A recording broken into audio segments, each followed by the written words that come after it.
listening to the docs out there. I think the president has probably saved 1 million to 2 million Americans from a very horrible death. To all those who wonder, did we do the right thing? We're about 70,000 now Americans dying from the virus, having locked the world down. Can you imagine what would happen if we'd let this thing run wild? Yeah. I talked to the president a lot. He says, not on my watch. I'm going to do what I need to. Life is important. He is pro-life, and he had to do what he had to do. Now we're turning the corner. The key to going back to normal is having a vaccine that can immunize us against the virus. There's a study being done in Oxford, England. Talked to Larry Ellison, the head of Oracle, yesterday. I'm super excited about the results that are being achieved in England. And then hopefully by the fall, we'll have a vaccine on the horizon, drug therapies to keep people out of the hospital and keep people from the mortality rates going down are very promising. So as we begin to open up the country, keep washing your hands, social distancing, be patient, follow the guidelines, and I think we'll come roaring back. Now here's your choice. You got Trump and Biden. These are your two choices. Who do you think is most capable of restoring a strong economy? That's not a hard question. It's not a trick question. Look what President Trump did in 3 years of reviving the economy after 8 years of Obama. Right. This is not a hard choice. If you're looking for somebody to get us back in the economic game, I would pick the guy that restored the economy, not the guy that put a wet blanket on it. That would be Biden. Well, that's exactly right. And I think that Americans need to remember that as they head to vote on November 3rd of this year. Yeah. President Trump did it once. He can do it again, and he will do it again. And I think we can get back to even better than we were before under a second term of President Trump.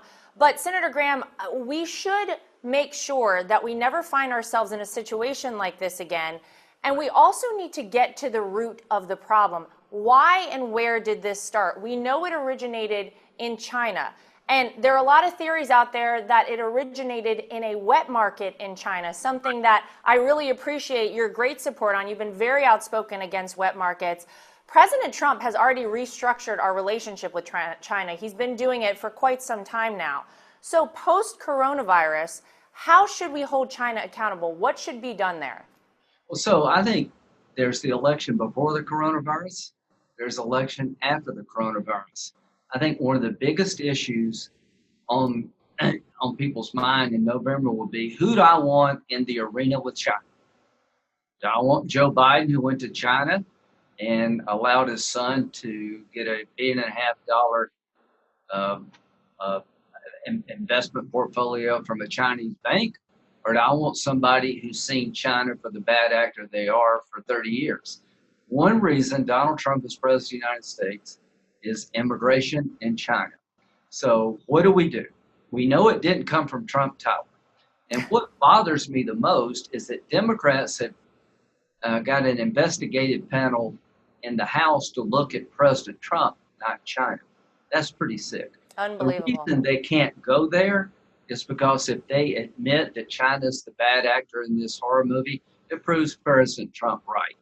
This is a huge issue. I'm going to introduce legislation next week that says when it comes to protective equipment for doctors and nurses and our healthcare workers and EMTs and firemen and all that good stuff, that we're going to buy American. There's a provision in our law that requires the military to purchase American clothing. Yep. You don't want your military dependent upon uniforms made overseas. I'm going to add PPE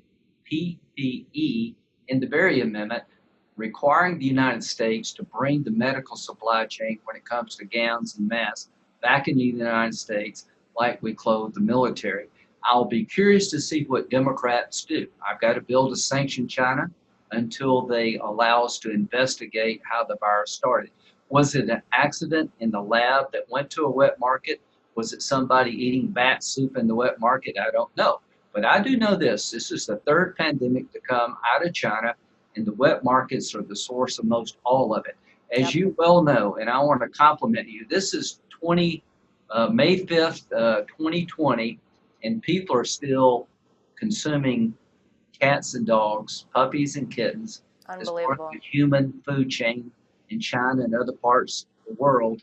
And you have focused like a laser. These wet markets are seafood markets, but they also have bats and monkeys that are brought in from exotic wildlife refugee areas, and they're full of all these viruses, and they contaminate food supply. Let's close these markets. Stop eating bats. Stop eating dogs. Stop eating cats. We're going to make a big deal about this, and we're going to have Democrats voting. Who do they blame, Trump or China? I blame China. Well, we know who they'd like to blame, Senator Yeah, Graham. There's no doubt there. yeah. But you make some great points, and I think that at the end of this, people are going to pay attention and they're going to look at what the Democrats are doing. Americans are very smart, and they're going to see who is voting on behalf of America and Americans, and who is siding with China on this. And I think that the decision is going to be pretty easy for people after that. Restoring America should also include restoring trust in our law enforcement agencies, Senator Graham. And we see so much happening right now within the FBI, whether you're talking about Michael Flynn and what happened there. There's a whole plethora of things, the handling of the Mueller investigation, etc. How do we get back there? How do we restore trust in our law enforcement agencies?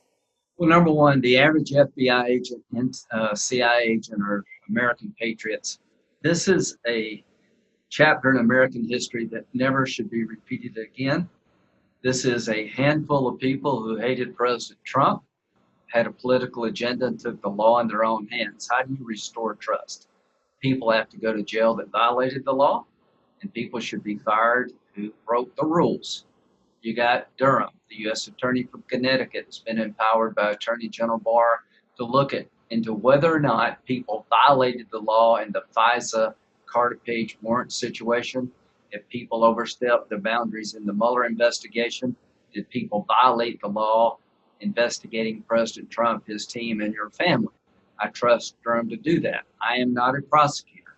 I'm a politician. The Judiciary Committee, which I lead, will slowly but surely investigate how the FISA court was misled, how you could obtain a warrant against Carter Page on 4 different occasions when the FBI knew that the dossier prepared by Christopher Steele, who was on the payroll of the Democratic Party, was a bunch of garbage. The Russian who provided Steele all the information told the FBI in January 2017, it's a bunch of bar talk, it's a bunch of hearsay, and they kept using it. So I want to know how that could happen. I want to know what Comey knew, what McCabe knew, and when they knew it. We'll be having hearings in the summer. Documents are coming out. A flood of documents are coming out. I think the Mueller investigation was illegitimate from day one. There was zero evidence in August of 2017 that anybody on the Trump campaign was working with the Russians. Quite to the contrary, in January the 4th, 2017, the professional agents in the Washington Bureau cleared General Flynn, saying there's no there. Carter Page's warrant application should have never been renewed after January 2017, when the Russian subsource said the dossier is a bunch of garbage. And Papadopoulos is on tape, not knowing he's being taped in 2016, saying, I don't know any Russians. I'm not working with Russians. If I were working with Russians, that would be treason. There was no, I think, legal predicate for the Mueller investigation. My job is to have a deep dive in that. We're gathering information.